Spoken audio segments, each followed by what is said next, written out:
अस्सलाम वालेकुम दोस्तों। प्रोग्राम सच का विद काशिफ म्यू के साथ मैं हाजिर हूँ। दोस्तों, आज हम अदलिया के ऊपर ही बात करेंगे। कुछ केसेस हैं जो बहुत अहम नौइयत के, जो जस्टिस काजी फ़ायज़ ईसा साहब की तवज्जो चाहते हैं, तो उस पर ही मैं उनकी आज तवज्जो मबज़ूल करवाना चाहूँगा। तो प्रोग्राम का बाकायदा आगाज़ करने से पहले दोस्तों, हस्बे मामूल आपसे दरख्वास्त है, जिन दोस्तों ने अभी तक चैनल को सब्सक्राइब नहीं किया वो चैनल सब्सक्राइब कर लें, और जिन्होंने पहले ही सब्सक्राइब किया हुआ है वो वीडियो को लाइक कर दें और इसे और भी दीगर दोस्त अहबाब को शेयर करें ताकि हमारे सब्सक्राइबर्स भी बढ़ें और ये चैनल ग्रो कर सके। तो दोस्तों, बाकायदा आगाज़ करने से पहले अपनी बात का मैं एक और मौजू पे सबसे पहले बात करना चाहूँगा और आपकी भी तवज्जो दिलवाना चाहूँगा कि इस वक्त फ़लस्तीन में जो मज़ालिम हो रहे हैं इसराइल के, उस पर बहुत ज़्यादा मैं ख़ुद भी गमज़दा हूँ और दुआ भी करता हूँ। आप सब भी दुआ करें कि अल्लाह ताला फ़लस्तीन के मज़लूमों को इंसाफ़ दे, उनकी गैबी मदद करे, क्योंकि जो हमारे मुसलमान ममालिक हैं, जो उन्होंने एक 40 मुल्की इत्तेहाद बनाया था, आपको याद ही होगा, वो तो इस वक्त शायद हाथ पर हाथ धर के बैठा है, कम अज़ कम और कुछ नहीं कर सकते तो ताली ही बजा लें कि अगर वो मज़लूमों के लिए कुछ नहीं कर सकते। यानी उस वो इसने घन गरज के साथ बनाया था कि जैसे पता नहीं वो दुनिया फतह कर लेंगे। 40 मुल्की इत्तेहाद जो है, यमन के ऊपर बमबारी करनी थी तो उन्होंने जनाब दिन रात एक करके कर दी। अब जो असल मजलूम आए हैं तो वहाँ पर सिवाय बयानात देने के अलावा कुछ भी नहीं कर रहे। एक चेचन लीडर है जिसने कोई अच्छा बयान दिया है, जिसने पेशकश की है कि वो अपने जो है वो फौज को भेजे, अपने उनको दस्तों को भेजने के लिए तैयार हैं, और या एक ईरान जारहाना बयान दे रहा है। उसके अलावा कोई ऐसा मुल्क नहीं, ये सऊदी अरब हो गया या कोई भी ऐसा मुल्क, कोई ऐसे काबिल ज़िक्र काम नहीं कर रहे कि जो इन मज़लूमों को इसराइल के जुल्म से बचाने के लिए कुछ कर सकें। दूसरी तरफ मगरबी ममालिक मुनाफ़क़त की इंतहा करते हुए वो इसराइल का हर तरह से साथ दे रहे हैं। हत्ता कि बरतानिया में तो मुजाहिरीन पर भी पाबंदी लगा दी है कि वो फ़लस्तीन के हक़ में मुजाहरा ना करें, उन्हें गिरफ़्तार किया जाए। लेकिन हमारे ममालिक जो हैं वो बस क्या कहें और क्या ना कहें, तो बस यही दुआ है कि अल्लाह ताला फ़लस्तीनी मज़लूमों की गैब से मदद करे, उन्हें इस जुल्म से निजात दिलाए, अपना रहम करे उनके ऊपर। और अल्लाह ताला ही कुछ कर सकते हैं, वरना कम अज़ कम ये दुनियावी मुसलमान तो शायद कुछ ना कर सके इसके लिए। तो चलें दोस्तों, अभी बाकायदा आगाज़ करते हैं अपने इस बात का। कल चीफ जस्टिस काजी फ़ायज़ ईसा साहब ने बहुत अहम फ़ैसला दिया है, उस पर हम पिछले व्लॉग में बात कर चुके हैं। लेकिन वो जो 184(3) का जो मामला था, वो इन मामलात के ऊपर बहुत ज़्यादा फिट बैठता है। पीटीसीएल पेंशनर्स का केस है जो कि गुज़श्ता 8 साल से सुप्रीम कोर्ट में इसलिए इल्तवा का शिकार है कि वो कह रहे हैं कि हमें अमल दरामद करवा दे। केस वो वहाँ से जीत चुके हैं और 2015 में वो केस जीते थे। फिर साकिब निसार साहब आए, उन्होंने पीटीसीएल के जो अकाबरीन होंगे, अल्लाह जाने उन्होंने उनको क्या दिया क्या नहीं दिया, लेकिन उन्होंने इस केस को पेंडिंग कर दिया। 40,000 बुजुर्ग बेचारे इस उसमें हैं, इंतज़ार में हैं कि उन्हें उनका हक मिले, उन्हें उनकी पूरी पेंशन मिले, उन्हें उनके वाजिबात मिलें, लेकिन किसी के कानों पे जूं तक नहीं रही। पहले साकिब निसार ने खिलवाड़ किया, फिर खोसा आया, फिर गुलजार आया, फिर बंदयाल आया, सब के सब आए और चले गए। किसी ने इनके ऊपर फैसला नहीं दिया और वो बेचारे बुजुर्ग लोग जो हैं इस इंतज़ार में हैं कि उन्हें कोई इंसाफ दिलवा दे।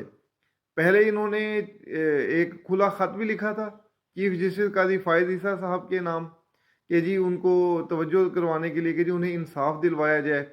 अब इन्होंने धरने का ऐलान किया है, 1 माह का उन्होंने टाइम दिया है कि अगर 1 माह के अंदर उनके फैसला पर अमल दरामद ना हुआ तो वो सुप्रीम कोर्ट के सामने धरना दे देंगे। तो ज़ाहिर है वो बेचारे बुज़ुर्ग और क्या कर सकते हैं। और ये अब ज़्यादा अलमनाक सूरत हाल ये है, ये अलमिया इस बात का है कि तकरीबन 8,000 से ज़ायद बुज़ुर्ग बेचारे इंतकाल कर गए हैं इस फैसले पे अमल दरामद देखने के लिए। इस इंतज़ार में थे कि शायद कोई जज ऐसा आ जाए जो उनके फैसले पर अमल दरामद करवा दे। PTCL की हर धर्म इंतज़ामिया से उनके वाजिबात दिलवा दे, लेकिन किसी के कानों पे जूं तक ना रेंगी। वो जो कहते हैं ना कि दादे का के मुकदमे का फैसला पोता सुनता है, तो इस केस में ये एक हकीकत बन रही है ये बात। तो चीफ जस्टिस काजी फायद ईसा साहब से दर्दमंदाना दरख्वास्त है कि इन बुज़ुर्गों के मामलात को देखें, इनको सुने और इस पर अमल दरामद करवा कर इनका हक दिलवाएं। मुफाद आमा के केसेस की बात होती है, इससे ज़्यादा बड़ा मुफाद आमा का मामला और क्या हो सकता है कि जो लोग पहले उन्होंने हाई कोर्ट से केस जीता, वो सुप्रीम कोर्ट से भी जीत चुके हैं, लेकिन उन्हें उनका हक नहीं मिल रहा। उन्हें हक दिलवाने के लिए कोई सुपरवाइज़र जज बना दे, जिस तरह पनामा में बनाया था। वो तो 6 माह में था कि जी अमल दरामद भी करो, फैसला भी करो, दुनिया जहान से रिकॉर्ड लेकर आएँ और अमल करें। लेकिन यहाँ पर ये इन बुज़ुर्गों के लिए कोई इनकी सुनवाई नहीं हो रही, ना हुकूमत सुन रही है, ना ही कोई अदलिया सुन रही है। अभी नए जो वज़ीर आए हैं IT उमर सैफ साहब, उनसे भी है, और वज़ीर ख़जाना हैं जो हमारी शमशाद अख्तर साहिबा, उनसे भी दरख्वास्त है कि वो इसके ऊपर इसको करें, इस पर अमल दरामद करवाएं, इसको जो है ना इन मज़लूमों को इंसाफ दिलवा दें। और सबसे बढ़कर चीफ जस्टिस काजी फायद ईसा साहब से है कि इन मज़लूमों को इंसाफ दिलवाएं। मैं इन मज़लूमों के लिए ज़रा रंजीदा भी हो जाता हूँ, क्योंकि देख देख के दिल करता है, और ये मुझे अंदाज़ा भी है कि इस उम्र में ये बुज़ुर्ग किसी से पैसे भी नहीं मांग सकते, कि अपनी बच्चों से ज़ाहिर है उन्हें एक झिझक महसूस होती है, शर्म महसूस होती है कि अपने अखराजात के लिए किसी से मांगे। तो इन बुज़ुर्गों का वाहिद आसरा इनकी अपनी पेंशन ही होती है। तो खुदारा इन्हें इंसाफ दीजिए, इन्हें इंसाफ दिलवाइए, और इससे पहले कि वो धरने तक पहुँचें, चीफ जस्टिस काजी फायद ईसा साहब को इसका नोटिस लेना चाहिए और इसका फ़ैसला करना चाहिए। दूसरा केस भी इसी नौयत का है। जी हाँ, वो है जिससे शौकत अजीज़ सदीकी साहब का। तो शौकत सदीकी साहब को भी साकिब निसार ने ही निकाला वो एक गलत रेफरेंस पे फैज़ हमीद के मामले पे। फैज़ हमीद ने इनको भी किया, और काजी फायद ईसा साहब के ख़िलाफ़ भी उन्होंने रेफरेंस भिजवाया। अब ये खुदा की करनी है कि चीफ जस्टिस काजी फायद ईसा साहब इस वक्त सबसे बड़ी मसंद पर बैठे हैं, और फैज़ हमीद इस वक्त इंक्वायरियाँ भुगत रहा है और मज़ीद मुश्किलात का शिकार होगा।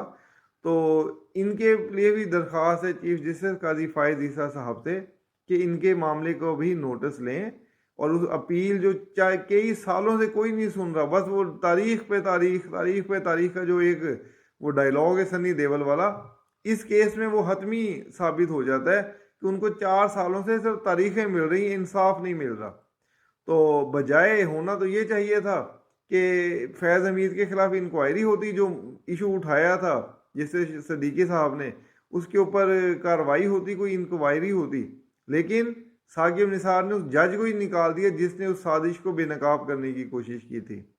तो आज उन्होंने भी एक खुला ख़त लिखा है चीफ जस्टिस काजी फायद ईसा के नाम कि उन्हें इंसाफ दिलवाया जाए। तो मेरी दर्दमंदाना दरख्वास्त है ये काजी फायद ईसा साहब से कि इन 2 केसेस को अब प्रायोरिटी पे लें।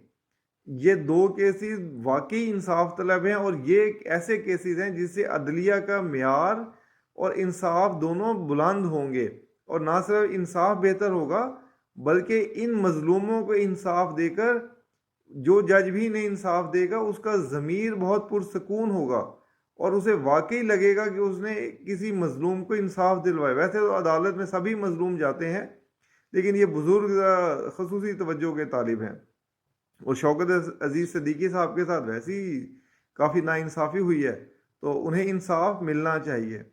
तो मेरी अब दरख्वास्त है इनसे काजी फायद ईसा साहब से कि इन दोनों केसेस का नोटिस लें और इन्हें इंसाफ दिलवाएं। तो दोस्तों आज इसी पे ही करनी थी, किसी और मौजू पे या किसी सियासी मौजू पे बात नहीं करनी। तो इंशाल्लाह अगले व्लॉग में इसको हम डिस्कस करेंगे। तो दोस्तों अपना बहुत ख्याल रखिएगा, और इसके साथ ही मुझे इजाज़त दीजिए।